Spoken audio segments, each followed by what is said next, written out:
Hello everyone and welcome to one of the most popular plug-in hybrids in Canada, and the one that is pretty spacious, luxurious and simply very clever, which is this brand new Mitsubishi Outlander plug-in hybrid. So in today's video we're going to be finding out everything in detail about this Outlander plug-in hybrid. So the new Outlander is offered in 5 different variants, which is the ES S-AWC, whereas the S-AWC stands for Super All-Wheel Control, which is Mitsubishi's own version of the all-wheel drive system because it combines the electric motors and the engine together. So that is ES S-AWC, then the LE S-AWC, then the SEL S-AWC, then the GT version S-AWC, then the GT Premium S-AWC, and the particular version that I'm reviewing is the top of the line GT Premium S-AWC, which has a few bits added on extra on top of the GT version of this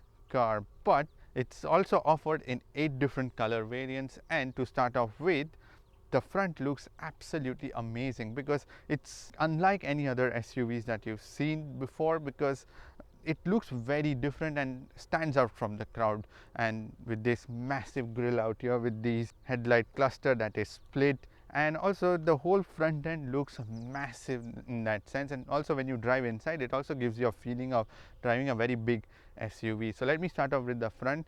So you have this black color Outlander badging on top with this curving grille, black color glossy black plastic with some chrome strips in the middle, and this Mitsubishi badging out here, and this honeycomb mesh grille which is more vertical and in normal plastic. At the bottom, more openings given at the bottom too, to have more cooling for the battery pack and also for the engine. Then the silver color plastic trims given at the bottom, and then these chrome trims that curve around these headlights and split them into 2. So you have completely LED headlight cluster, but there are also DRLs on top, and at the bottom of that there are turn signals, and the main headlight cluster is out here, this massive one with the 2 bits being the normal headlights and the upper one at the bottom, and they sit at the lower level so that when you're following in traffic it doesn't dazzle the driver that you are following from the rear view mirror. There are also these fog lights given at the bottom of that, tiny ones, but yeah, they are also the LED fog lights. And there's also a camera that is mounted out here, and that camera works for the adaptive cruise control and all your safety systems, because there's also lane keep assist.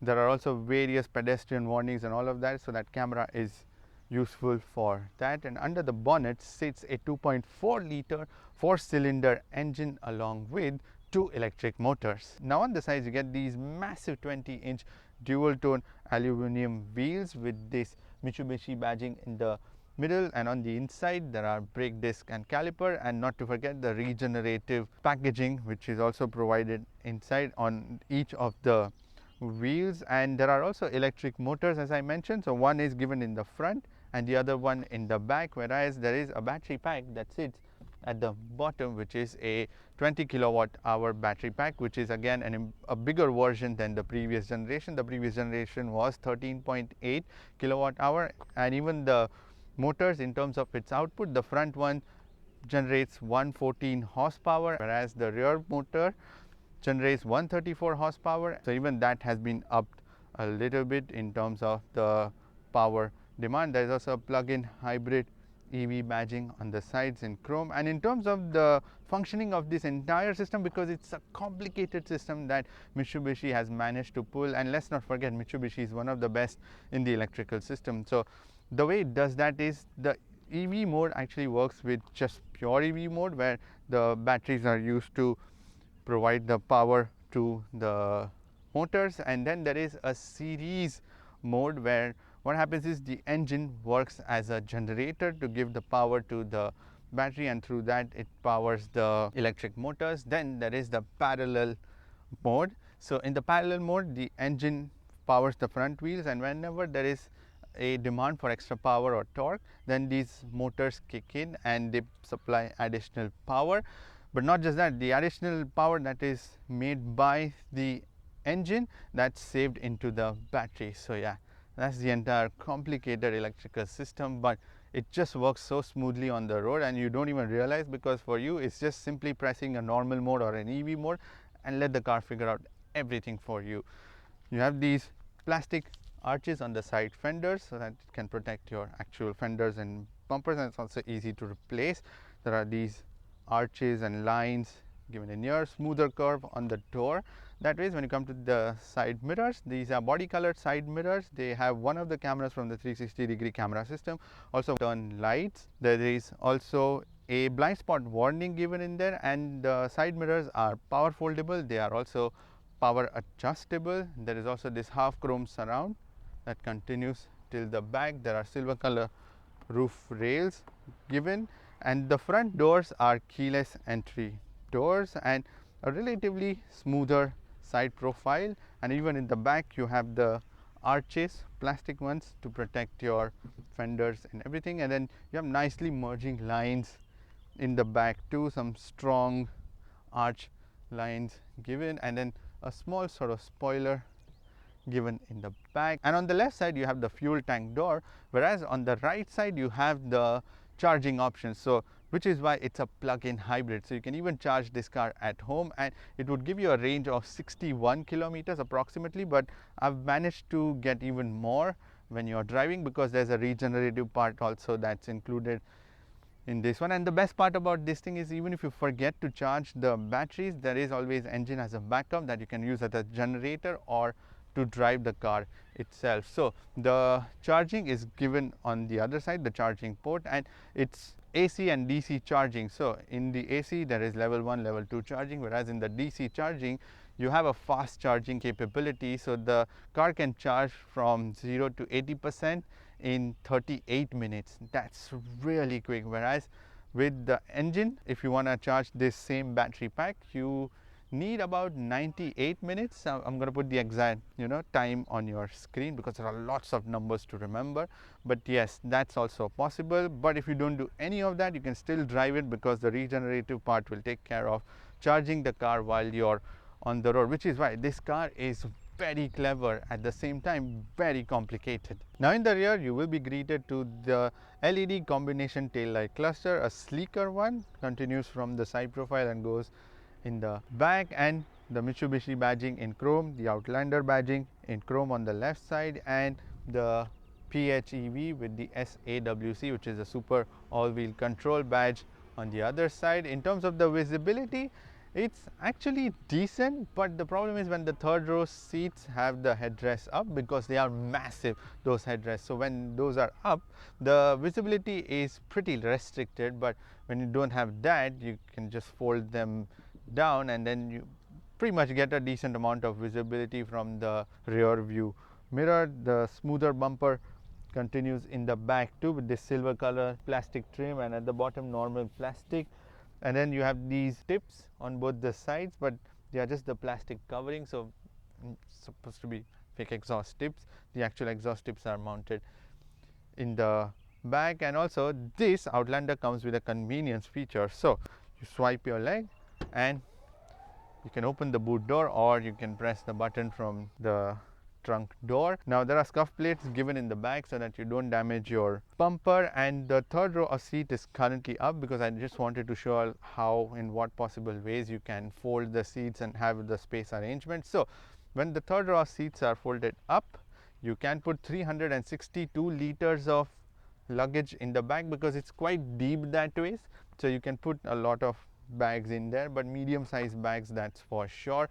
There is a 1500 watt AC power plug point because this car also has an inverter inbuilt given on this thing, and boot lights given on the other side with some more hook points so that you can hang your shopping bags and everything. More tying points given there, but that's possible because when you fold down the third row seats, then you can use that. There are also boot lights given on the trunk door also. And in order to fold down the third row of seats, but first you get this boot separator because there is no space, but there is an arrangement where you can put this boot separator hanging so it doesn't consume your actual boot space. And because this car has a battery pack at the bottom, so you don't get a spare wheel, but instead you get a wheel repair kit. So there is a compressor and also the liquid which you pump into the tires, and then you can temporarily use that one. There is also this bag where you will find your toolkit and also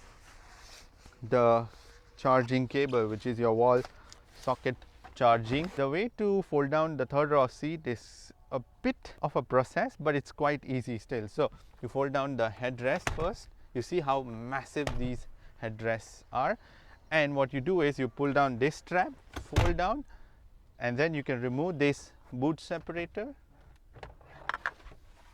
and then for a while let me just put it in the front, and then you pull down another strap at the bottom, and then you fold down these seats that fall flat and merge with the floor. Now you have a very flat floor. When the third row seats are folded, you can put 872 liters of luggage. Now this space arrangement is quite even for a mid-size SUV.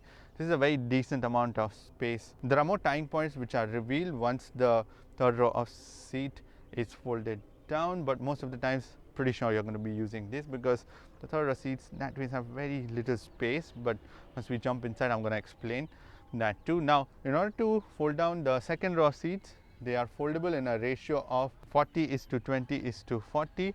In order to do that, there are levers given out here. Pull them and fold down the seats. But yeah, right now there is that boot separator, which is why that seat isn't folding. But yes, when you fold down the second row of seats, you can put 1832 liters of luggage in the back, which is pretty massive.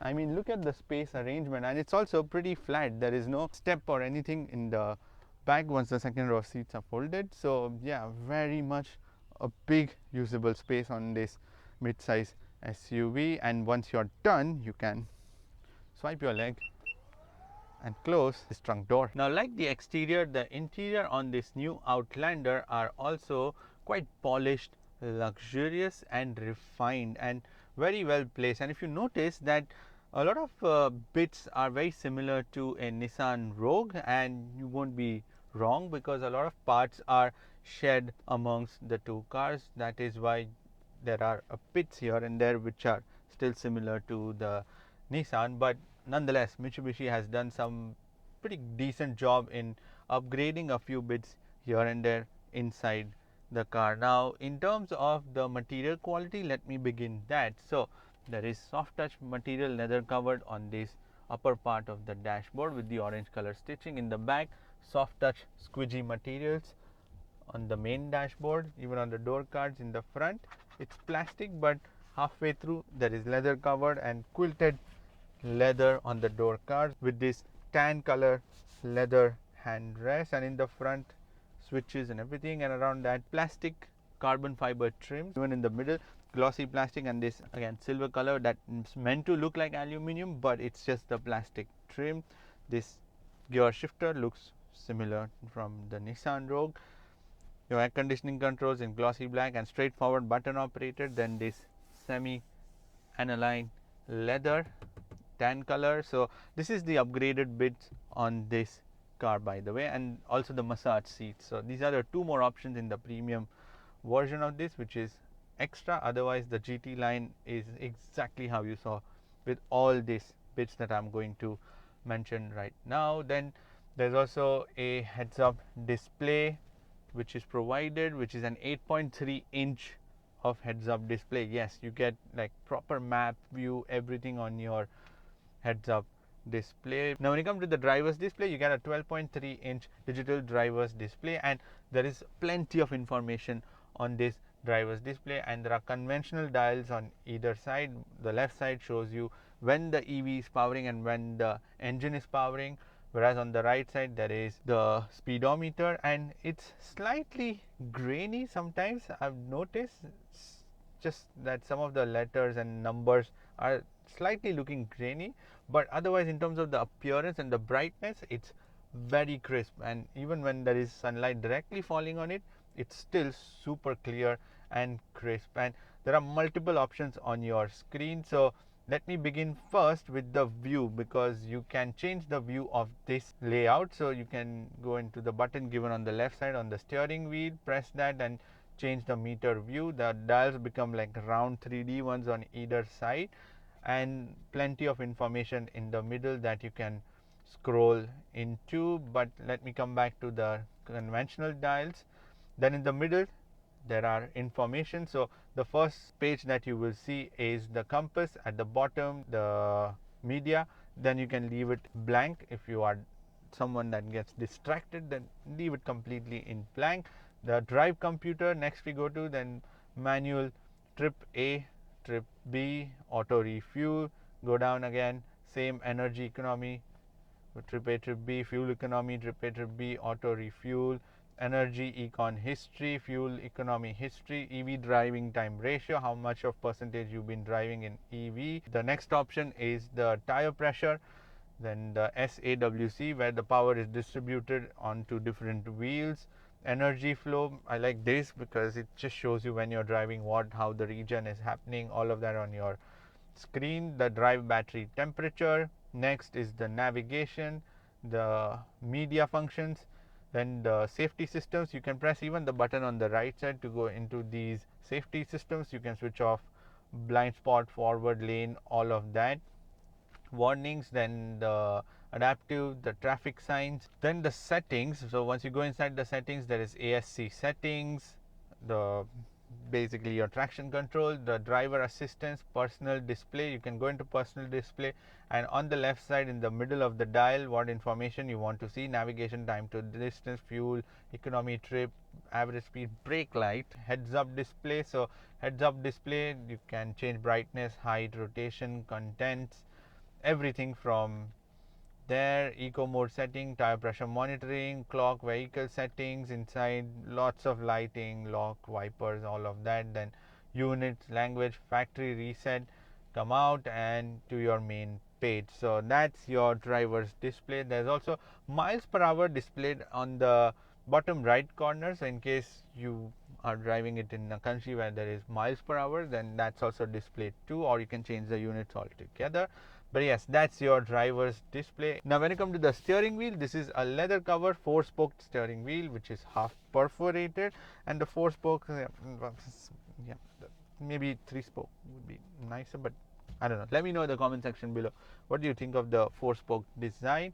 There are also paddle shifters given in the back, but those paddle shifters are not to change gears, but those are for the regenerative braking, how much charging you want from that regenerative braking. So there is a level from B1 to B5, you can set that too. The steering wheel is manually adjustable, tilt and telescopic both, and very chunky and sporty steering wheel design, very good to grip for sure. It's leather cover, and the middle bit is plastic with the Mitsubishi badging in the center. There are buttons given on either side of the steering wheels. On the right side you would find the buttons for the adaptive cruise control and also the voice control and to answer your phone, whereas on the left side there are buttons for the media controls and also the buttons to change the driver's information. And this steering wheel is also heated steering wheel. Now when you come to the air conditioning control, straightforward button operated air conditioning system given on this Outlander 2. I love that. And you get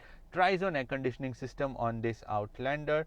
Straightforward on and off button on the left side, dials on either side to change the temperature for the driver and the passenger. In the middle bit there is rear temperature settings, change that. Then the fan buttons and fresh air, all of that. There is also the heated steering wheel button, and the thing is that you can just change the temperature for the rear passengers, that's about it, but not the fan speed or anything. The fan speed is controlled from the front itself, and when you put on the fan into the full speed, it's not very loud too, it's still pretty quiet for sure.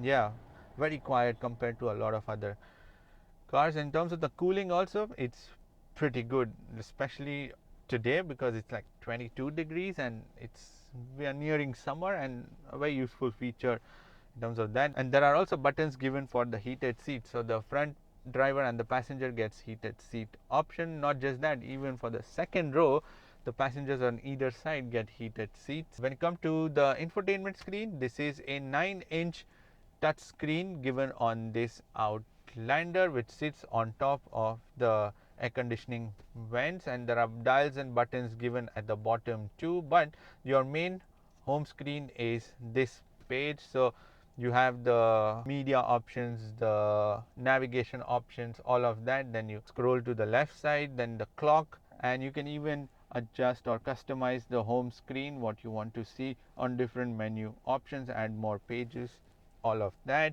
Then you go to the right side where you will find the XM, so Sirius XM, which is provided on this Outlander. Then all of that is like a 3-month trial package given with this Outlander. Then more menu options given at the bottom. So the first one is your phone. If you're connected to your phone, text message, phone book, call history, then information, which is the EV information, shows you energy usage, charging stations, all of that around you. Mitsubishi Connect, which is like an app based system. So you download Mitsubishi Connect on your phone, you can control the charging, when to charge, when to stop charging, climate control, when to start the climate control, when to switch it off, SXM weather, XXM sports. Then the next option is the audio options, where you will find the sources. So in terms of the connectivity, you can connect to this infotainment system using Bluetooth, USB, there is Sirius XM, and there is wired Android Auto, but wireless Apple CarPlay.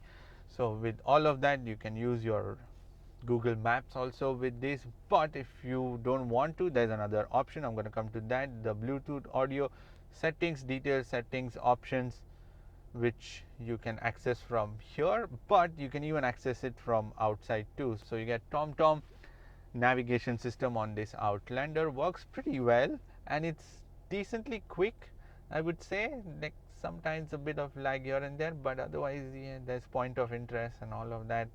So yeah, works well. If you don't want to use the Google Maps, then come back to the menu options, then the connections and the settings again that you can access from there too. There are buttons, as I mentioned, given at the bottom for the brightness. You can leave it on auto, track changer, audio options, your main menu option, the map, and the camera. So there is 360-degree camera system given on this Outlander. You press that camera button, you can select different views on your screen too, or come out from there, and dials given on either side for volume and the track changer. So that's your infotainment system, this Outlander. Pretty easy to use, to be honest, and not too much of a fuss in that sense. Now when you come to the charging, there are 2 USB ports, one type C and one normal, along with 12-volt power socket given in the front, and there is also a wireless charger given on this Outlander. Whereas for the second row of passengers, there are 2 USB ports, one type C and one normal, along with a plug point given for the second row of passengers, and also there's a plug point given in the third row. So there are buttons given on the left side, so those are for your AC 1500 watt inverter button, so you can switch that on and off. So those plugs can be switched on and off from here. There is heads up display on and off, that button given there. Then more buttons to switch off the charging, or also to lock the charging door, which is given on the right side. There are also these extendable sun visors given on this Outlander, very handy because these doors are pretty long, and on this you get a panoramic sunroof, which is pretty big in that case, extends right behind the second row of seat and lets a lot of light in. Right now, as you can see, this all light is provided by the panoramic sunroof once you open it. And there's also an SOS feature, emergency button given on this thing. Now there are more buttons given in the center console. So the first button is the innovative pedal. So this innovative pedal, when you press it, what happens is majority of the regeneration will happen when you leave the pedal, and also to assist you with the single pedal driving.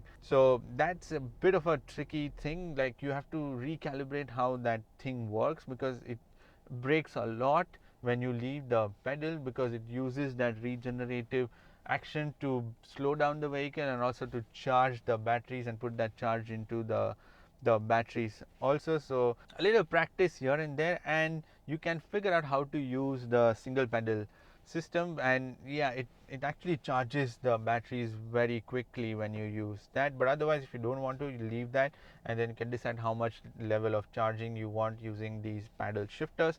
Then there is the EV mode. Now there are 4 different EV modes on this. So one is the normal, where you let the car decide when to put battery, when to put the engine and all of that, when to charge. Then there is dedicated EV mode, so when the batteries are charged it would use the EV mode. Then there is the save, which is the batteries would not be used and only the engine would be used. So if you think that inside the city you want to use the batteries and the motors, then you can do that too. So that's dedicated save mode, and then you can switch on to the EV mode. Then the charge mode. So charge mode is where the engine would act as a generator to charge the batteries, and a lot of surplus energy also will be supplied to the batteries to charge it up. So the engine would act as a generator, which is why I said there is normal, then the series hybrid and the parallel hybrid. Those are the modes that you get on this Outlander. Now there are also 7 different driving modes, and the dial is given in the center behind the gear shifter knob. So there are 7 different modes: power mode, eco mode, normal, tarmac where there is more stability needed if you are going in twisty roads, then gravel, snow, and the mud mode. And the power mode is where you want the maximum power, so it will supply everything from the motors and also the engine clubbed together. So all of that will be provided straight to you. So yeah, those are the 7 different modes. So lots of driving modes that you can customize on this Outlander. In terms of the gear shifter, yes, this is a sliding gear shifter on this thing. As I said, might look familiar with the Nissan Rogue. So straightforward drive, then the battery mode, neutral, reverse, and the parking mode. Straightforward in terms of that. Now when you come to the storage, plenty of storage inside this Outlander. In the door cards you can easily put like 1.5 liter worth of bottle, some more storage on the sides, this wireless charger that you can utilize, 2 flexible cup holders, this center armrest which is decent enough to put your phones and wallets, this glove box again decently sized. Even on the passenger side, same amount of storage. There are also slots given in the center console to put your phones and wallets, also a sunglass holder. In the rear door cards you can put 1 liter worth of bottle and slight amount of storage, whereas there is also a hand rest that comes with 2 normal cup holders. There are also 2 more cup holders given on either side for the third row of passengers, which are the normal cup holders. Now on this Outlander there is 10 speaker Bose music system, which includes a subwoofer included in the boot. And in terms of the seats, this is where it's like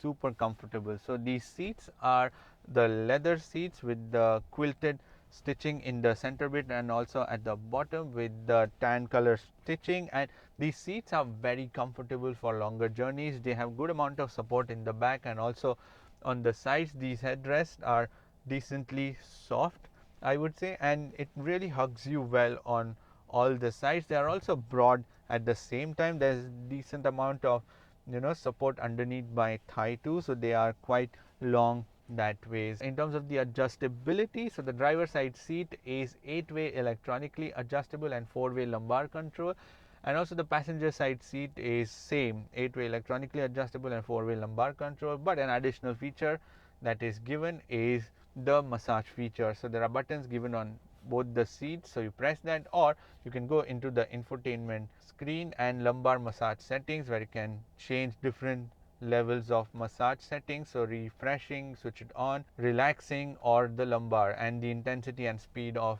the massaging system also. So that's an optional extra which is a part of the GT premium line. Now in the second row of Outlander, things are decently spacious, I would say. So in terms of the knee room, there is about more than half a palm worth of knee room. The headroom is all right, somewhere about 6 feet may start brushing their heads against the ceiling, but there's a bit of a cutout to give you that extra bit of height. Also these seats are in my driving position, and then after that there is this much of space. But the thing is that you actually sit little lower on the lower side, and that is evident from the fact that the angle that these legs are making. And as I mentioned, the battery pack is at the bottom of the floor, so which is why the floor is raised up, and so the seats have to go down to give you extra bit of headroom also. But yeah, in terms of the comfort in the back, these seats offer the same amount of comfort, very comfortable. They are the leather seats, black color leather seats with the tan color stitching and quilted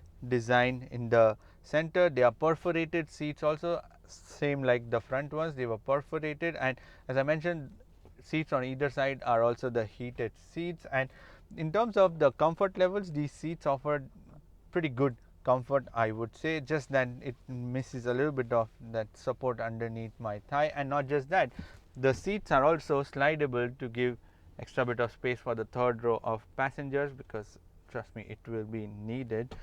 And also the backrest is adjustable, so you can adjust it how much ever you like with that.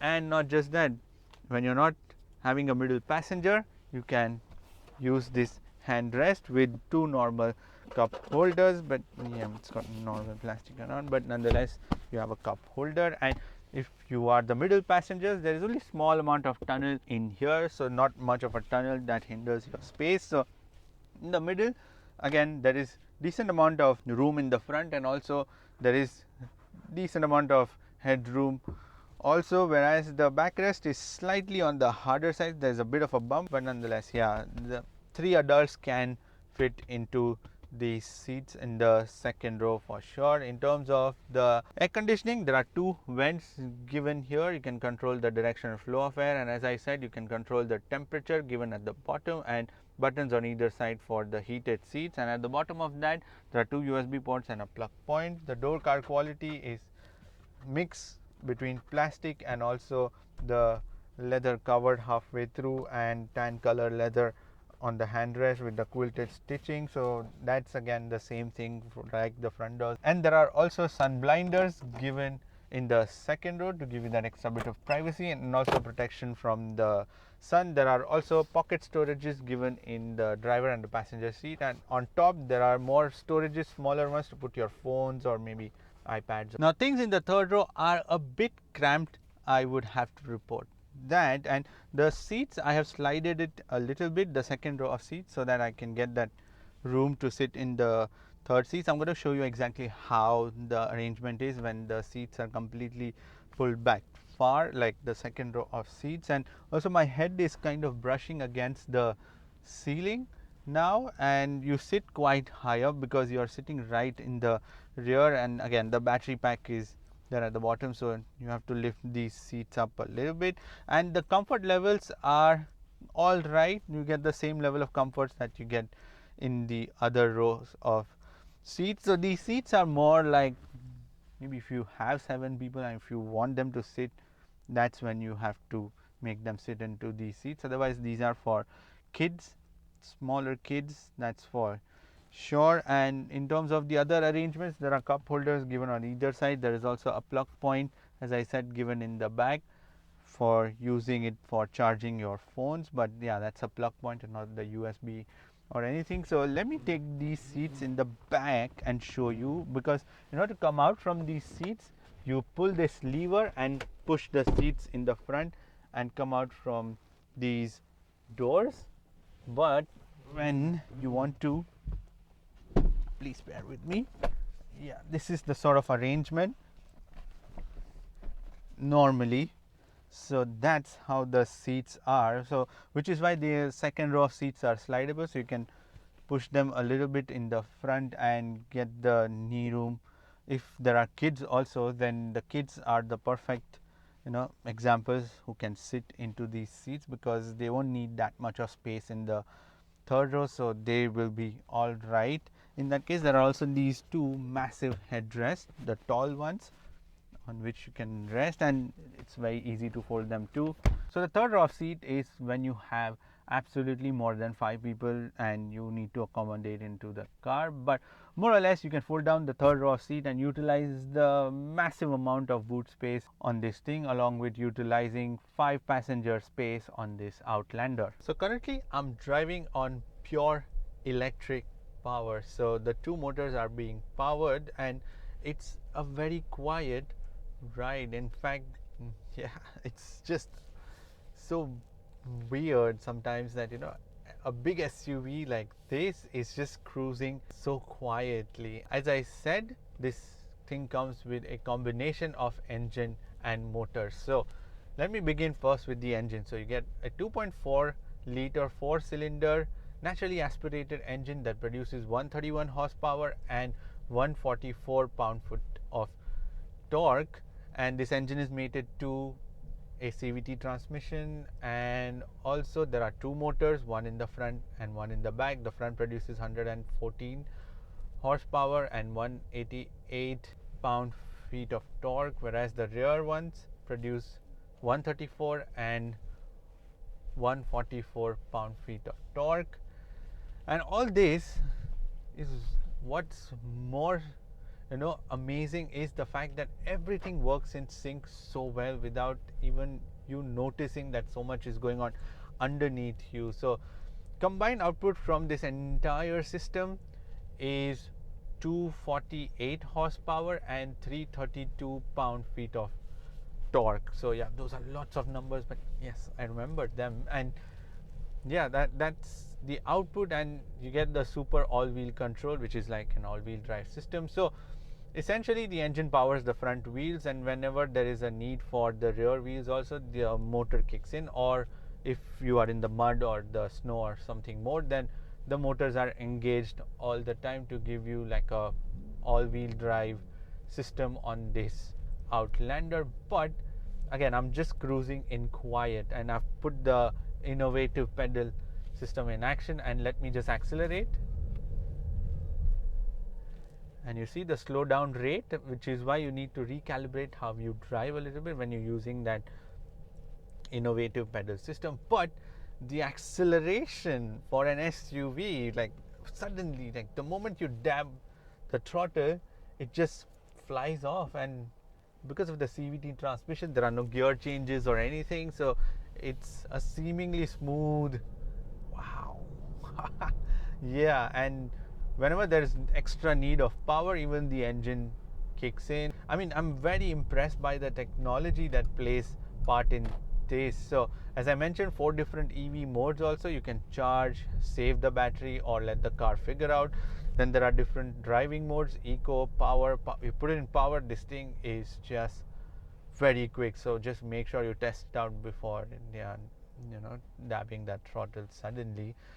And yeah, when it's standing, it completely cuts off, yet my air conditioning is on, everything is on, and it charges also. As I said, if you don't use the innovative pedal, you can switch this car into the generative mode, where you decide how much this car can generate in terms of the energy it is generating from those regenerative systems.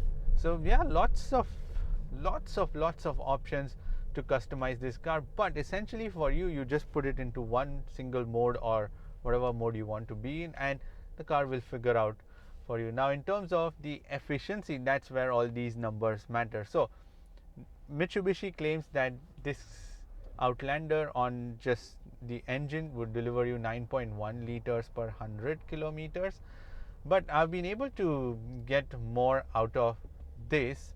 So I've been able to get about 15.3, close to that, and somewhere averaging around 12.3 kilometers per liter, which is again pretty good for a car, a mid-size SUV. Whereas from the motors, Mitsubishi claims that it's 32.1 kilowatt hour per 100 kilometers. Again, I've been able to get 19.6 kilowatt hour per 100 kilometers, which if you calculate, it gives you 100 kilometers of range on pure electric power. 100 kilometers. The total claimed range is 687 kilometers, but I am pretty sure you can go 750, 775 kilometers on just a mix of engine and the battery. So again, that's one impressive, and Mitsubishi has really underestimated some of the numbers, I'm pretty sure, because this thing, I have been daily driving it, and I've been able to figure out this much, and I've driven almost like 120 kilometers now to calculate so much in terms of the driving style, which is a mix of city and highway driving. So yeah, this power delivery front is just fascinating, and at the same time it's just very good in terms of the delivering systems. Now when it comes to the suspensions, they are on the harder side, and I get it because this car weighs 2.75 tons, and to manage all of that weight, you need a bit of damping, extra bit of damping. So if you hit a bigger pothole, then it takes a little while and it just sort of has a harder and takes a little while to damp those bumps. But otherwise it's a very pleasant ride quality is what I can say. Clubbed with these seats, it's actually very comfortable in terms of the comfort from the suspensions, and also you don't really feel that you're driving so much of weight around, because yes, the suspension hides that weight quite cleverly, and also the steering wheel itself, because the steering is an electronic steering on this Outlander, and at lower speeds it's actually very light, and as you progress it becomes progressively slightly harder, which is good, which is what you want, because you don't want it to be super light in that case. And when you come to the steering wheel itself, yes, it's very good weight in terms of the progressive feeling, plus you get good amount of feedback from it. At lower speeds slightly lesser, I would say, but in terms of the response it's pretty good. When it comes to the brakes, there are 4 disc brakes on this Outlander, and the performance from that is all good, but the thing is that the pedal is a bit soft and has a bit of a travel, and also when you leave the innovative pedal in that mode, so the car wouldn't actually stop completely, but you will have to take over at the end. And yes, the pedal has a bit of a travel also because of that softness, but yeah, once you keep driving a little more, you will gauge how much pressure to apply on that pedal too. Now when you come to the noise and the vibrations, there's not much vibrations, but the noise, there is a bit of electronic whining and the motor whining, the generator, all of those noise that you can hear. Also the engine, sometimes when it's stressed out you can hear that too. But Mitsubishi says that when you're reversing and also when you're in the pure EV mode, there is a sound that is played on the outside also. Could be the reason that is what we are hearing, but also needs a little bit of noise deadening on the inside, slightly little more. But yes, that's to alert the pedestrians on the road that the car is around them, which is, I get it, which is good, which is what is needed for an EV, especially you are driving this car in an EV mode, so it's needed. But yeah, otherwise a little bit of deadening would be nicer. Now when you come to the safety systems, you get 11 airbags, 2 for the front driver and the passenger, 2 side airbags again for the driver and the passenger, 2 side airbags for the rear passengers in the second row. There are also 2 airbags in the frame. There are also driver and the passenger side knee airbags, so those are your airbags. There are child isofix points in the second row of seat. There is a 360-degree camera system. The output from that can be a little more refined, because right now it's a bit grainy is what I find, but still there is a 360-degree camera system. Front and the rear collision warnings, the pedestrian warnings. There is also ABS, tire pressure monitoring system. What else do we have? There is the lane keep assist, lane departure warning, adaptive cruise control, blind spot warning. So this car is pretty loaded, handsomely loaded, I would say, especially for a top spec. So in terms of the safety systems, yeah, very good. Now when it comes to the pricing, so the base variant, which is the ES variant, starts from $48,000. I'm going to put the pricing, but it's approximate, so just, yeah, you have to find out from the nearest showroom what exactly the prices are, but this is still a ballpark figure. And the top variant, which is this that I'm driving with all the loaded options, so without the loaded options or the optional loaded options, comes in at 56,000 Canadian dollars, whereas the top spec loaded one comes in at 59,500 Canadian dollars. Now to be honest, you also get a rebate of $5,000 from the government if you are driving an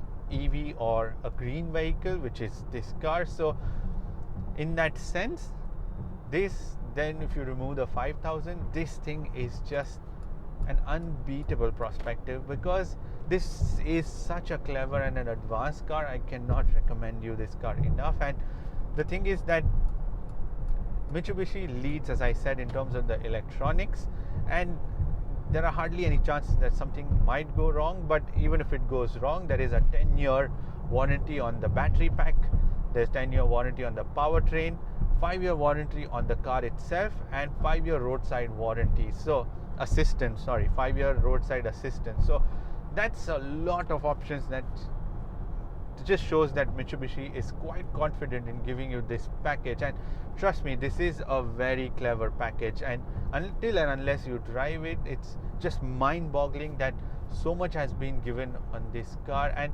it's actually the right sort of car, because you don't have to necessarily depend on just the EV prospectus, but also you have the engine which takes over if the charge is low, or it also has so much of efficiency from everyday driving, and you don't have to worry about, quite often you might not be even refueling this car, let's say, more frequently because of the way this thing is so efficient. So inside the city, drive it in EV mode, outside drive it in the mixed mode, and the car will figure out the maximum efficiency and it will deliver you. And especially for a mid-size SUV, this is just a very good package, and you should definitely check this car out. It's also advanced.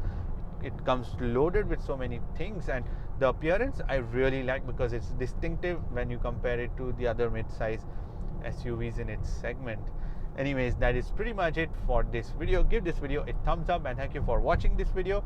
And if you want to subscribe to my channel, then you can click here, and if you want to watch more videos that YouTube will recommend, then you can click here. I shall see you in the next video. Bye bye, take care, and drive safe.